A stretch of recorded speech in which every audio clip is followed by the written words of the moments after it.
Dhaka college এবং city কলেজের শিক্ষার্থীরা ঢাকা সায়েন্স ল্যাব মোড়ে সংঘর্ষে জড়িয়ে পড়েছে। ঢাকা সায়েন্স ল্যাব এলাকা রণক্ষেত্রে পরিণত হয়েছে। দুই কলেজের মুখোমুখি সংঘর্ষের ঘটনায় এক পক্ষ আরেক পক্ষকে ইট পাটকেল ছুঁড়ে মারছে। সিটি কলেজ এবং ঢাকা কলেজের শিক্ষার্থীদের যেই সংঘর্ষ, সেই সংঘর্ষ নিয়ন্ত্রণে সেনাবাহিনী এবং পুলিশ চেষ্টা করছে। তবে দুই কলেজের শিক্ষার্থীদের মধ্যে চরম উত্তেজনা দেখা দিয়েছে। বেলা দুপুর থেকেই শিক্ষার্থীরা সংঘর্ষে জড়িয়ে পড়েছে।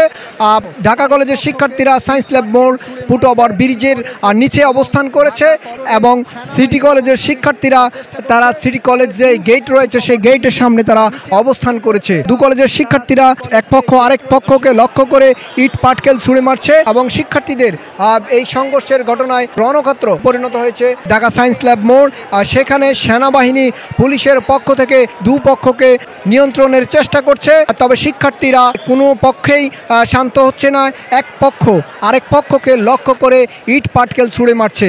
সেনাবাহিনী এবং পুলিশের সদস্যরা এখানে শিক্ষার্থীদের ছোড়া ইটের আঘাতে আহত হয়েছেন। সেনাবাহিনী পুলিশের পক্ষ থেকে দুপক্ষকে নিয়ন্ত্রণের চেষ্টা করছে।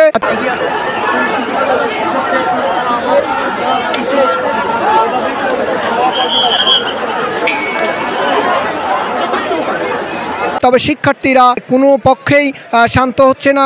এক পক্ষ আরেক পক্ষকে লক্ষ্য করে ইট পাটকেল ছুঁড়ে মারছে।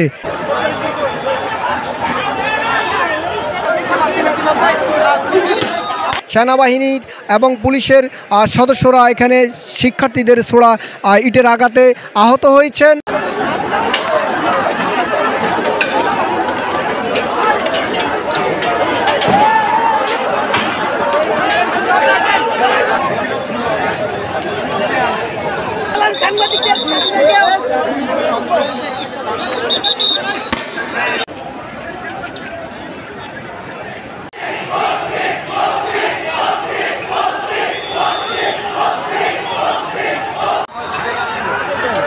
গেটের সামনে